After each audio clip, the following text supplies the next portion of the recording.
I'm Andrew Berman, and I'm here with my buddy Paul Lucido, right there to that side. We are doing conscious thought, internal self culture from 30 Days of Thought. Doran, 30 Days of Thought. I'm going to start off. We're going to kick it off, following the original format of doing it actually, where we read the excerpt from the excerpt. So let's go right into this then. All right, just give me 1 second. People are drawn to other passionate people who develop their purpose. Conscious thought equals internal self-culture. And to kick it off, Mr. Lucido. Yes, sir. So that's why I'm drawn to you, Andrew, because it says right here that people are drawn to other passionate people. So, okay.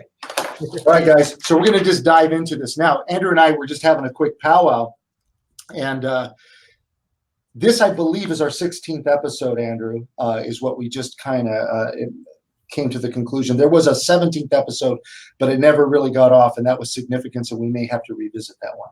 So let's just get right into this. I've taken my notes. This particular topic, conscious thought equals eternal self-culture.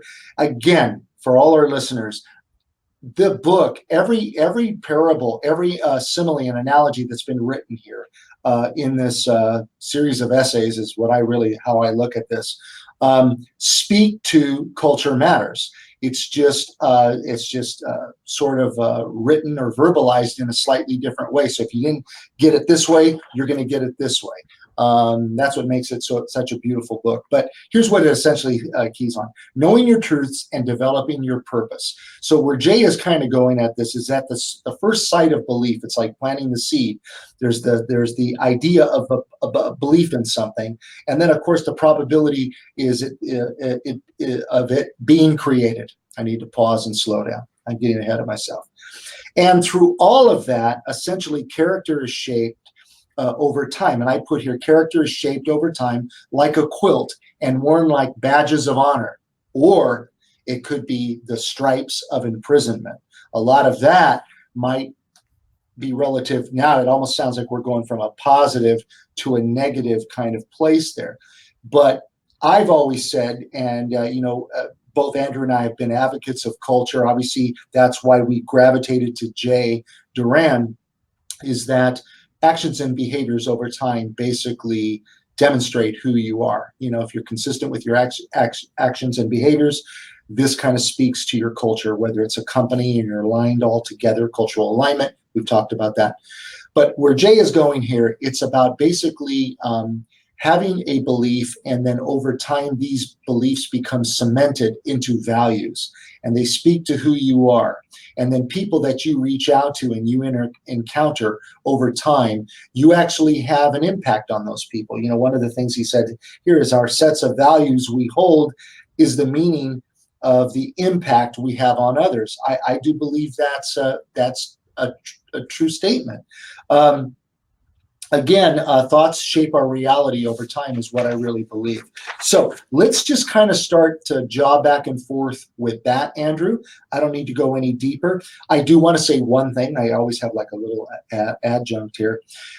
If you remember, we did an episode called Write It Down, which is one of my favorite episodes, where you're memorializing your truths, essentially, and you're owning it and you're sharing it. But in that instant, those truths might be things that we almost keep buried in the basement or we keep in the closet. We're afraid to share because it's like revealing something that you're uncertain what people might think.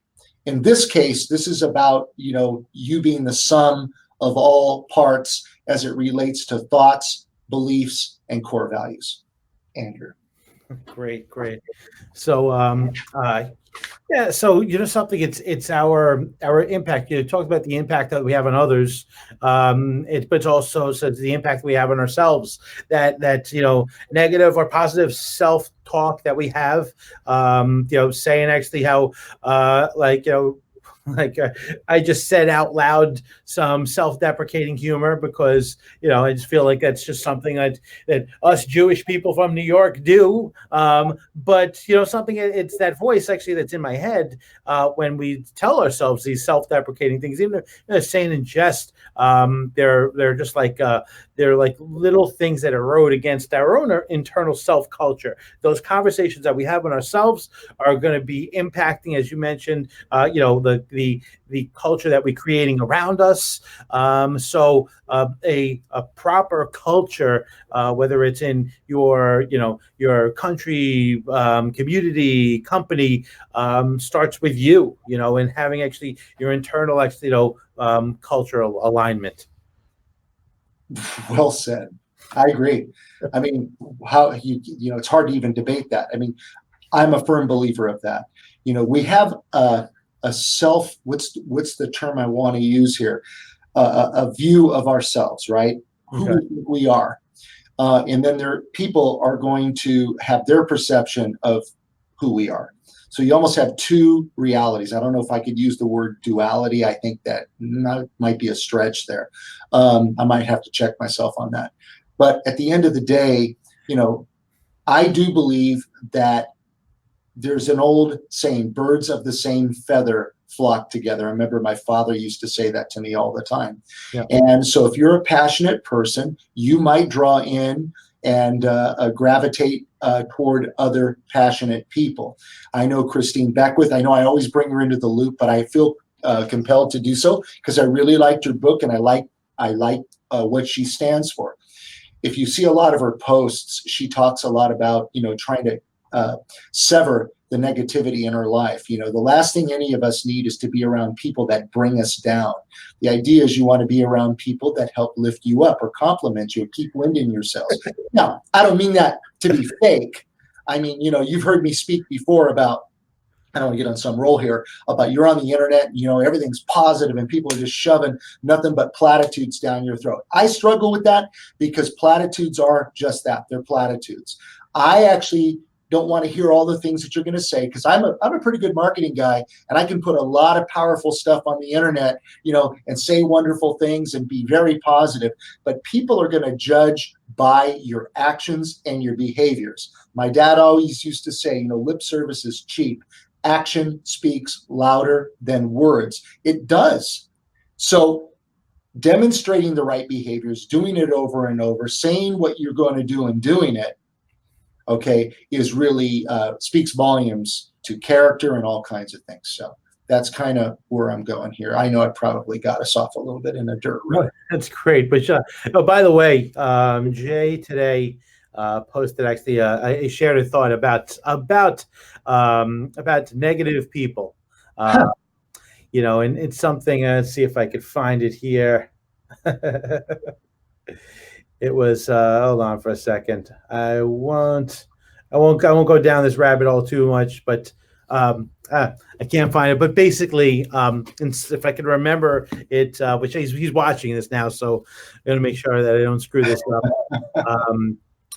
But basically, like almost like you should negative people who say keep negative people away, are almost being negative themselves, though. Interesting. Yes, because your light should shine so bright that it doesn't make a difference. It doesn't make a difference. And if you actually have that internal self-talk is so powerful that you're able to inspire others, then maybe actually you can actually take those people and have that negative talk and turn them the other way. And maybe actually for just that moment, they can almost have actually like whatever their negative self-talk that they have or negative brings and negative vibes that they bring you are suspended for a moment because they're around your light and because you are such a positive person and positive impact. See, Paul's obviously such a positive person. You just got to get a hold of him. Well, okay, so this is a good conversation. I have mixed reviews about your point, but I understand your point. So let me say it this way. I agree. If you're a positive person and you look and your world is through those glasses, that lens, the terminology nowadays, everybody talks about the lens and the narrative. Okay. Yep. Everybody wants to be in film now. So that was a cynical comment. Anyway, at the end of the day, reference to your article, right? Living on video, shameless plug right there. Okay, look, here's how it really is in my mind, my opinion. I want to be clear. It doesn't speak for everybody. Yes, you could outshine, you can repel off any negativity in your life as long as you don't get too into your head and you go, you know what, I'm not going to let that person affect me the way they feel. It's just water off a duck's back. There are people out there that are really good at that. But a lot of us are very emotionally connected to other people. And if somebody's down or depressed, yeah, I get it. I'm a pretty willful, pretty positive guy. I've always been that guy, and people seem to perceive me to be that way. But I'm also a very emotional guy. I'm very sentimental. I can get, I have empathy for other people. And to speak to Jay's book, and Jay, if you're listening, empathy is one of the most important things. You've brought it up many, many times. I've heard you in podcasts talk about being empathetic. There are some people that are naturally empathetic, and there are other people that don't even know the meaning of the word. They don't even know, they don't even have that feeling. And so sometimes I envy those people because, man, if you could just not be affected, you could just swim through life, very easily. But the truth is, I do believe in cause and effect. Okay. And it's more about how you react. And through time and through education and through experiences, life experiences, starts to contribute to how you navigate that. Okay. That's what my life is brought to me over the years. I'm not getting any younger, but I'm going to tell you something. There is something to be said about experience, provided it gives you nuggets of wisdom. We all know there are a lot of old people out there that are not wise at all, but that might be because they don't have the experience to be wise. They're just old. And I think that is when we. Paul, drop the mic, and we're gonna continue this chat. We're actually gonna try doing this again tomorrow. Okay. Which basically would make it 4 days in a row. So technically, we did have a little technical snafu yesterday, but we were live, so you can't take that away from us. You mean with Andrew like this? He was pulling a Jay Doran. He was literally stuck in this position. He was active listening, and then I realized he's not listening to me at all. He's frozen. I told Paul that actually I lost the signal. My battery died. I just fell asleep. Actually, it's not. But yeah, so we had the technical issues yesterday, but we were live. So we do tomorrow. That makes it 4 days in a row that we would be live. Which, I think we just got to keep this streak going. So tomorrow we're going to be doing accepting different socks, right? I've got a whole basket at home of mixed socks that I can never find out why. How did this sock get here? And where's my other pair? That's great. That's awesome. I think actually, that being said, we got to wear our coolest socks tomorrow. Right?